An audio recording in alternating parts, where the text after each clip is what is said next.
नमस्कार दोस्तों, स्वागत है आपका आज के मुख्य समाचार में, जिसमें सबसे पहली और बड़ी खबर में आपको बताएंगे कि कांग्रेस प्रवक्ता सुप्रिया सुलेत ने पीएम मोदी और अमित शाह पर कसा तंज, कहा जुमलों की बारिश कर रही है भाजपा, अडानी को रबड़ी पड़ोसी। दूसरी खबर में जिक्र होगा कि अमित शाह और सीएम शर्मा के खिलाफ चुनाव आयोग पहुंच गई है कांग्रेस, भड़काऊ भाषण देने का लगा दिया गया है छत्तीसगढ़ चुनाव में आरोप, जिसके बाद बढ़ सकती है भाजपा की मुसीबत। तीसरी खबर में आपको बताएंगे कि मध्य प्रदेश चुनाव से बड़ी खबर, प्रदेश में भ्रष्टाचार बेरोजगारी से जनता त्रस्त, नामांकन भरने से पहले कमलनाथ का बीजेपी पर हमला।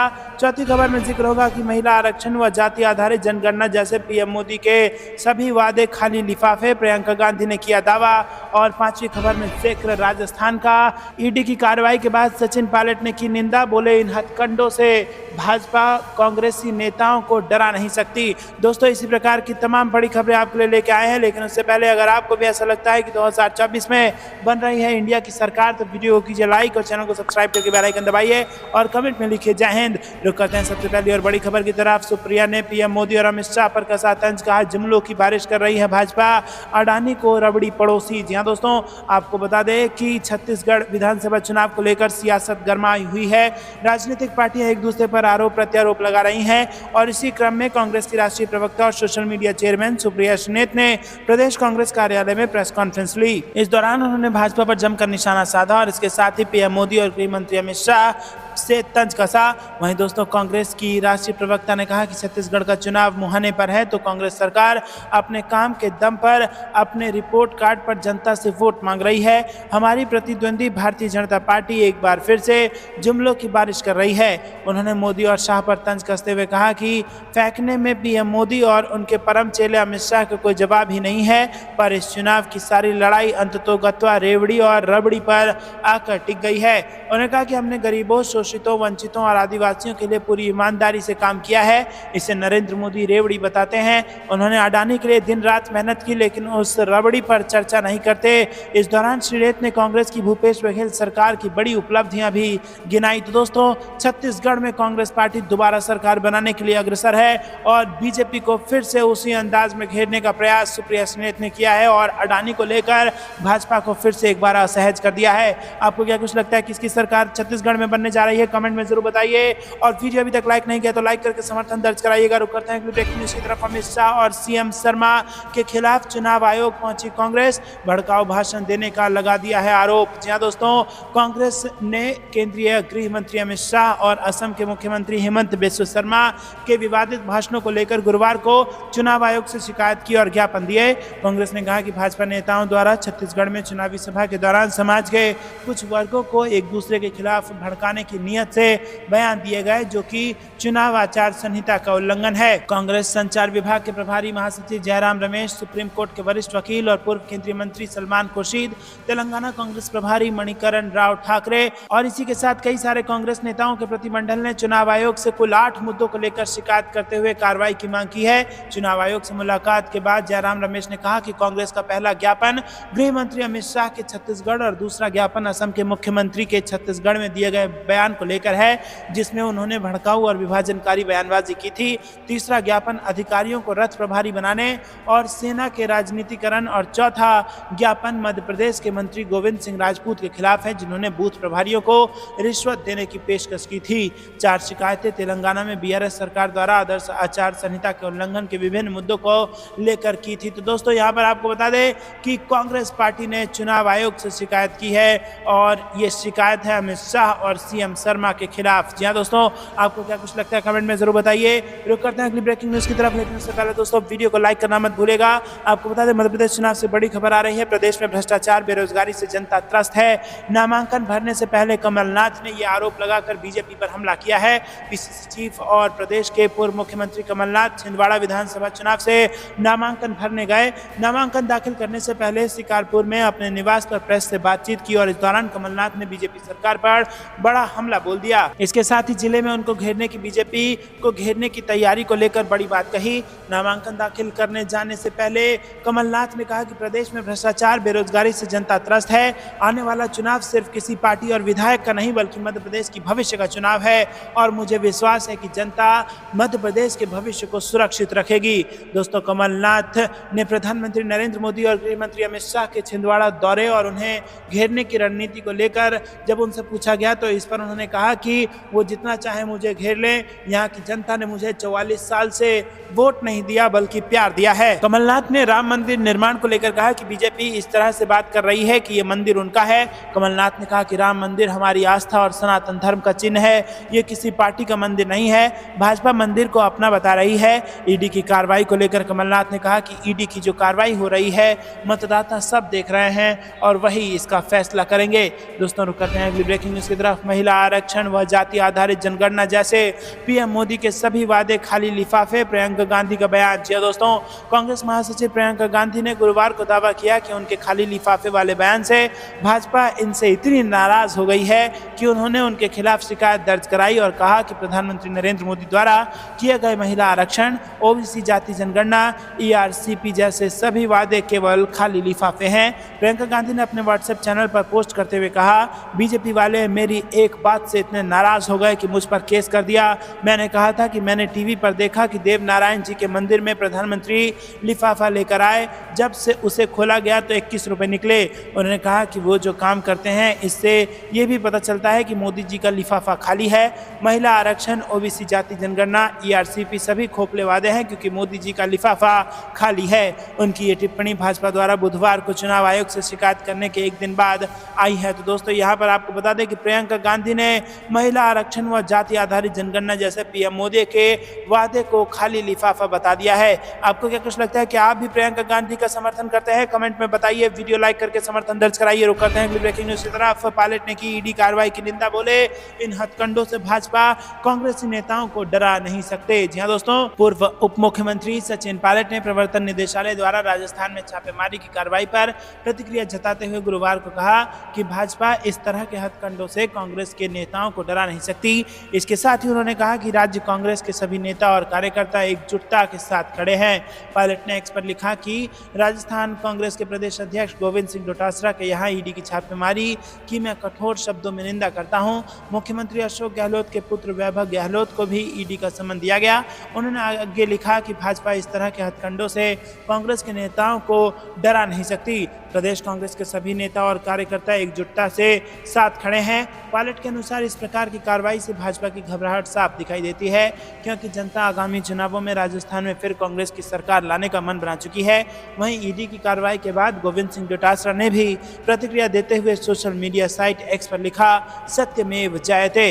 रुक करते हैं अगली ब्रेकिंग न्यूज की तरफ। नरेंद्र मोदी सरकार पर बरसे लालू यादव, कहा किसान बर्बाद हो गए, देश में हाहाकार मचा है। जी हाँ दोस्तों, जनता नरेंद्र मोदी सरकार से उब चुकी है और उससे मुक्ति चाहती है। किसान बर्बाद हो गए हैं और देश में हाहाकार मचा हुआ है। ये बातें लंबे समय बाद अपनी पुरानी कर्मभूमि छपरा पहुंचे आरजेडी सुप्रीमो लालू प्रसाद यादव ने छपरा के रौजा स्थित पार्टी कार्यालय में कार्यकर्ताओं से कही। उन्होंने कहा कि बिहार की 40 लोकसभा सीटों पर इंडिया गठबंधन की जीत होगी। कार्यकर्ता अभी से ही चुनाव की तैयारियों के लिए कमर कस चुके हैं। वहीं लालू यादव ने कहा कि सभी को आपसी मतभेद भुलाकर सारण सीट पर आरजेडी का कब्जा दिलाना होगा। उन्होंने इसके लिए अभी से ही जमीनी स्तर पर तैयारियां शुरू कर देने की अपील करते हुए कहा कि एक एक गांव व एक एक कार्यकर्ता को पार्टी की नीतियों के बारे में अवगत कराने की जरूरत है और कहा कि सरकार की उपलब्धियों को भी आम लोगों तक पहुंचाना जरूरी है ताकि उनमें यह विश्वास पैदा हो कि महागठबंधन की सरकार गरीबों की सच्ची हितैषी है और 4 राज्यों में होने वाले चुनाव में भाजपा की हार होगी। रुक करते हैं ब्रेकिंग न्यूज की तरफ। जो सरकार का विरोध करेगा उसको जेल जाना होगा। सहारनपुर में बीजेपी पे बरसे किसान नेता राकेश टिकैत। जी हाँ दोस्तों, भारतीय किसान यूनियन के राष्ट्रीय प्रवक्ता राकेश टिकैत ने राज्य और केंद्र सरकार पर जमकर निशाना साधा। राकेश टिकैत ने आरोप लगाया कि देश में एमएसपी लागू नहीं होने से नुकसान किसानों को उठाना पड़ रहा है। उत्तर प्रदेश के कई जिलों से किसान अपना धान बेचने के लिए हरियाणा और दूसरे राज्यों में जाते हैं तो उन्हें वहाँ पर धान बेचने नहीं दिया जाता। किसानों पर लाठीचार्ज भी हुआ है। टिकैत ने आजम खान को जेल होने के सवाल पर कहा कि उन्हें कोर्ट ने सजा सुनाई है। जो भी विरोध करेगा सरकार उसको जेल भेज देगी। राकेश टिकैत ने विपक्षी गठबंधन और नेताओं पर भी कई सवाल खड़े किए हैं। उन्होंने कहा कि विपक्षी गठबंधन के नेता बीजेपी से मिले हुए हैं। सहारनपुर के रेलवे रोड पर बुधवार को भारतीय किसान यूनियन के राष्ट्रीय प्रवक्ता राकेश टिकैत ने प्रेस वार्ता की। उन्होंने कहा कि हरियाणा में यूपी का किसान अपनी धान की फसल नहीं बेच पा रहा है, किसानों पर लाठी चार्ज किया गया है। उन्होंने कहा कि सरकार को एमएसपी गारंटी कानून बनाना चाहिए। एमएसपी लागू होने से देश के किसानों की समस्या हल हो जाएगी। गन्ना किसानों के भुगतान की समस्या को उठाते हुए उन्होंने कहा कि केंद्र सरकार देश को डिजिटल इंडिया बनाने में जुटी है। किसानों को भी डिजिटल इंडिया से जोड़ते हुए शुगर मिलों की लिमिट से उनके बैंक खाते जोड़े जाएं ताकि गन्ना डालने के बाद भुगतान किसानों के खातों में पहुंच जाए। भारतीय किसान यूनियन प्रवक्ता राकेश टिकैत ने आरोप लगाया कि बड़े व्यापारी यूपी के कई जिलों में फर्जी किसान बनाकर फसल की खरीद फरोख्त कर रहे हैं। हमने अधिकारियों को कई बार कहा लेकिन कोई कार्रवाई नहीं हुई। हमने ऐसा ही एक मामला रामपुर में पकड़वाया था, वहां पर 11,000 फर्जी किसानों के माध्यम से गेहूं की खरीद की गई थी। आरोप लगाया कि वहां पर गेहूं की मंसूरी नामक फसल की खरीद की गई, जबकि ये फसल यूपी बिहार के बॉर्डर पर होती है, ना कि रामपुर क्षेत्र में। रुक करते हैं ब्रेकिंग न्यूज की तरफ। परसों रेड मारने के लिए 5 नेता पहले ही ढूंढ ले बीजेपी। ईडी के छापे पर अशोक गहलोत का पलटवार। जी दोस्तों, आपको बता दें कि राजस्थान के मुख्यमंत्री अशोक गहलोत ने उनके बेटे वैभव गहलोत को प्रवर्तन निदेशालय के समन भेजने और राजस्थान कांग्रेस प्रमुख गोविंद सिंह डोटासरा के घर पर छापेमारी मारने के एक्शन पर पलटवार किया। ईडी की इस कार्रवाई पर मुख्यमंत्री अशोक गहलोत ने प्रेस कॉन्फ्रेंस बुलाई और हमला बोला। उन्होंने कहा कि देश के हालात अब चिंताजनक हो गए हैं और अब देश में सरकारी एजेंसियों का गलत इस्तेमाल किया जा रहा है। गहलोत ने बीजेपी सरकार पर तंज कसते हुए कहा कि ये जो हालात बना रखे हैं इससे हम घबराने वाले नहीं हैं, ये इनको गलतफहमी है। अभी हम और गारंटी देने वाले हैं, 5 और गारंटी देने वाले हैं, उनको तैयारी कर लेनी चाहिए और 5 और नेताओं को चुन लेना चाहिए ताकि कल हम जब गारंटी दें तो वो पहले से ही तय कर लें कि परसों उन 5 के घर पर छापा मार सकें। दरअसल गहलोत का कहना है कि बुधवार को झुंझुनू की रैली में कांग्रेस पार्टी ने जो गारंटी जनता को दी थी उससे बीजेपी सरकार घबरा गई है और इसीलिए ईडी की कार्रवाई अगले दिन राजस्थान में हुई है। उन्होंने इसी के साथ इस तरह की कार्रवाई को चिंताजनक बताते हुए कहा कि इस तरह की घटनाओं से देश में एजेंसियों की विश्वसनीयता खत्म हो जाएगी। रुक करते हैं ब्रेकिंग न्यूज की तरफ। मध्य प्रदेश और छत्तीसगढ़ चुनाव में झामुमो भी करेगा इंडिया गठबंधन के लिए प्रचार। आदिवासी बहुल सीटों में होगा फायदा। जी हां दोस्तों, छत्तीसगढ़ और मध्य प्रदेश के विधानसभा चुनाव में इंडिया गठबंधन के प्रत्याशियों का झामुमो भी सहयोग करेगा। इंडिया गठबंधन द्वारा जिस सीट पर डिमांड की जाएगी वहां झामुमो के नेता जाएंगे। मुख्यमंत्री हेमंत सोरेन भी गठबंधन के प्रत्याशियों के लिए प्रचार अभियान में शामिल होंगे और इसकी रणनीति बन रही है। बताया गया कि शुक्रवार को पहले झामुमो की बैठक होगी, फिर सहयोगी दलों के साथ बैठक होगी। इसके बाद तय होगा कि कहां-कहां पार्टी सहयोग करेगी। बता दें कि एमपी 47 आदिवासी आरक्षित विधानसभा सीट है जहां झामुमो जा सकता है। वहीं छत्तीसगढ़ में भी 29 आदिवासी आरक्षित विधानसभा सीट है। रुक करते हैं अगली ब्रेकिंग न्यूज की तरफ। एनसीईआरटी समिति के प्रस्ताव और ईडी की छापेमारी को लेकर बीजेपी पर भड़की ममता बनर्जी मोहम्मद बिन तुगलक की तरह है, दिया ऐसा बयान। जी हां दोस्तों आपको बता दें कि पश्चिम बंगाल की मुख्यमंत्री ममता बनर्जी ने गुरुवार को बीजेपी पर ईडी की रेड और एनसीईआरटी की सिफारिश सहित कई मुद्दों को लेकर निशाना साधा। तृणमूल कांग्रेस की चीफ ममता बनर्जी ने कहा कि बीजेपी चुनाव से पहले देश भर में विपक्षी दलों के नेताओं के खिलाफ ईडी की छापेमारी कर गंदा खेल खेल रही है। मेरा सवाल है कि क्या बीजेपी के किसी नेता के घर पर एक भी रेड की गई? दरअसल 2024 में लोकसभा चुनाव है और उसके अलावा तेलंगाना, राजस्थान, छत्तीसगढ़, मिजोरम और मध्य प्रदेश में नवंबर में चुनाव है। इसका परिणाम 3 नवंबर को आएगा। गुरुवार को ही ईडी ने करोड़ों रुपए के कथित राशन वितरण मामले को लेकर पश्चिम बंगाल के मंत्री ज्योतिप्रिय मलिक के परिसरों पर छापेमारी की। दोस्तों, राजस्थान में कथित परीक्षा पेपर लीक केस की मनी लॉन्ड्रिंग को लेकर कांग्रेस के अध्यक्ष गोविंद सिंह डोटासरा के जयपुर और सीकर में स्थित परिसरों पर रेड की। इसके अलावा विदेशी मुद्रा उल्लंघन मामले में मुख्यमंत्री अशोक गहलोत के बेटे को तलब किया। रुक करते हैं अगली ब्रेकिंग न्यूज की तरफ। योगी सरकार की योजनाओं में लापरवाही पड़ी भारी, लगा लाखों का जुर्माना, अधिकारियों से मांगा गया जवाब। जी हां दोस्तों, आपको बता दें कि उत्तर प्रदेश के बुंदेलखंड के महोबा में वाटर लाइन डालने में की गई लापरवाही कार्यदायी संस्था व अफसरों पर भारी पड़ गई। जल जीवन मिशन के तहत महोबा में वाटर लाइन डालने का कार्य कर रही कंपनी सिंसीज टेक लिमिटेड पर नमामि गंगे एवं ग्रामीण जल आपूर्ति विभाग ने 10 लाख रुपए का जुर्माना ठोका है। जिलों के 2 गांवों में वाटर लाइन डालने में लेट लतीफी की गाज जिले के एडीएम नमामि गंगे और जल निगम के अधिकारी अभियंता पर गिरी है। दोनों अधिकारियों को को कार्रवाई के दायरे में लाते हुए जवाब तलब किया गया है। पूरे मामले पर नमामि गंगे एवं ग्रामीण जलापूर्ति विभाग के प्रमुख सचिव अनुराग श्रीवास्तव ने विभाग के आला अफसरों से रिपोर्ट मांगी है और बुंदेलखंड के महोबा जिले में हर घर जल योजना का लक्ष्य तेजी से पूरा किया जा रहा है। रुक करते हैं अगली ब्रेकिंग न्यूज की तरफ। राम मंदिर निर्माण और रामलला की प्राण प्रतिष्ठा होने से गरीबों का कल्याण नहीं होगा, बिहार के भवन निर्माण मंत्री अशोक चौधरी ने किया विरोध। जी हां दोस्तों, बिहार के भवन निर्माण मंत्री अशोक चौधरी ने गुरुवार को केंद्र सरकार को घेरते हुए कहा कि राम मंदिर निर्माण और रामलला की प्राण प्रतिष्ठा होने से देश के गरीबों का कल्याण नहीं होगा। भाजपा देश के आम लोगों से जुड़े मूल मुद्दों को दरकिनार कर सिर्फ धर्म और मंदिर की राजनीति की बातें कर रही है। उन्होंने कहा कि अगले वर्ष 22 जनवरी 2023 को रामलला के मंदिर की प्राण प्रतिष्ठा होगी, लेकिन क्या राम मंदिर निर्माण से देश के उन गरीबों के बच्चों का भला हो पाएगा जो सुअर के साथ सो रहा है। वहीं दोस्तों अशोक चौधरी ने कहा कि देश के गरीबों को भगवान रामलला से क्या मतलब, जिन्हें सनातन धर्म से अछूत मानकर रखा गया है।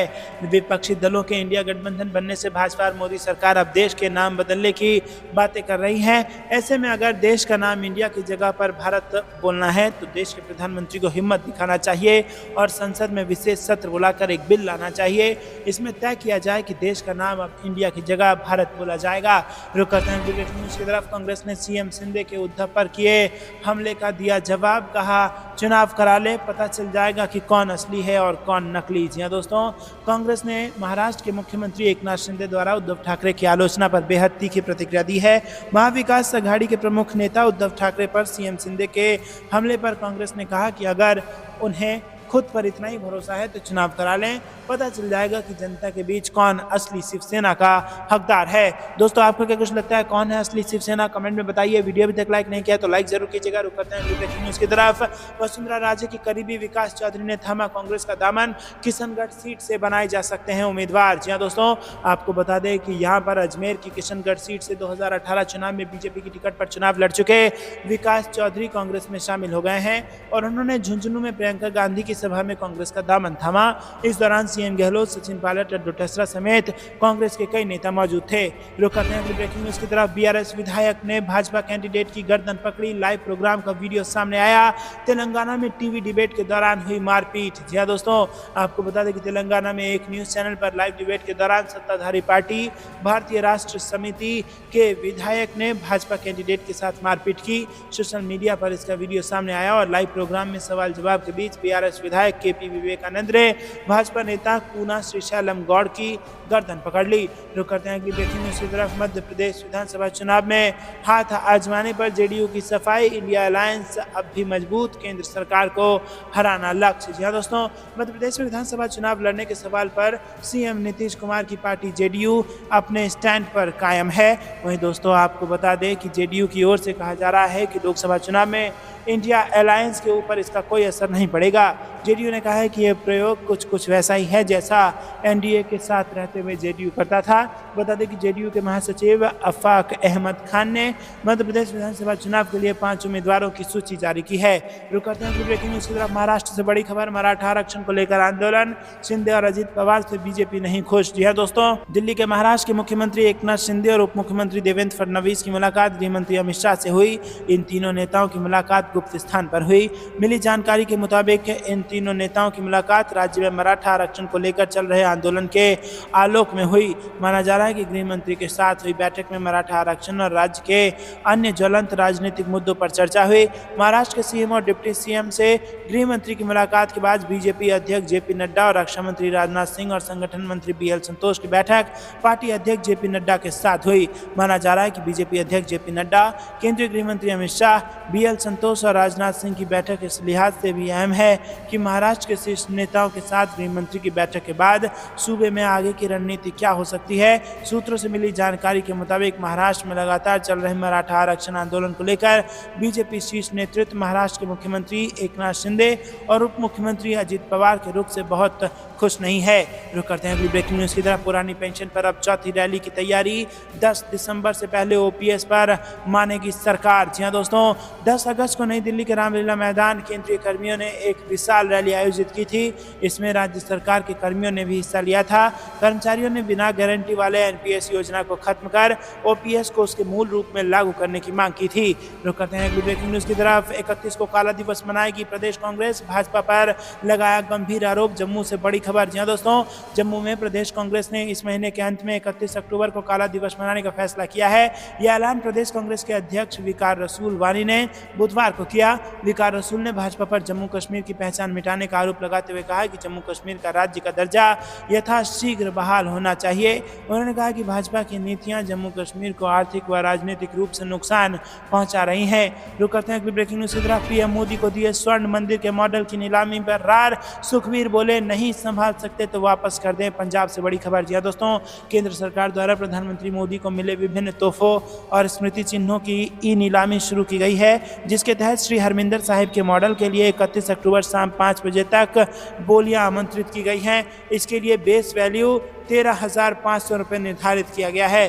दोस्तों रुक करते हैं अगली ब्रेकिंग न्यूज की तरफ। मिजोरम में कांग्रेस के वरिष्ठ नेता दिखाएंगे अपना दाम और उम्मीदवारों के लिए प्रचार करेंगे प्रियंका गांधी समेत कई नेता। जी हां दोस्तों, कांग्रेस के वरिष्ठ नेता जयराम रमेश, प्रियंका गांधी और शशि थरूर मिजोरम में 7 नवंबर को होने वाले विधानसभा चुनाव में पार्टी उम्मीदवारों के प्रचार अभियान में शिरकत करने के लिए राज्य का दौरा कर सकते हैं। रुक करते हैं अगली ब्रेकिंग न्यूज की तरफ। बलिया में बवाल के बाद पहुंचे गिरिराज सिंह, विरोध में हुए नारेबाजी के बाद लौटे, बोले ये एक प्रयोग है, बेगूसराय को टारगेट किया। जी हां दोस्तों, आपको बता दें कि बेगूसराय के बलिया बाजार में बुधवार देर शाम मचे बवाल के बाद गुरुवार को केंद्रीय मंत्री गिरिराज सिंह घटना स्थल पर पहुंचे।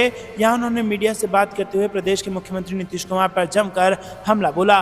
रुक करते हैं अगली ब्रेकिंग न्यूज की तरफ। राम मंदिर उद्घाटन में पीएम मोदी को बुलाने की जरूरत क्या है, एकजुट विपक्ष ने लगाए गंभीर आरोप। जी हां दोस्तों, कांग्रेस, शिवसेना और डीएमके ने एक सुर में कहा कि लोकसभा चुनाव से पहले राम मंदिर उद्घाटन कार्यक्रम को राजनीतिक लाभ के लिए इस्तेमाल किया जा रहा है। तो दोस्तों, ये थी दिन भर की सारी जरूरी और बड़ी खबरें। अब तक बने रहने के लिए बहुत बहुत धन्यवाद।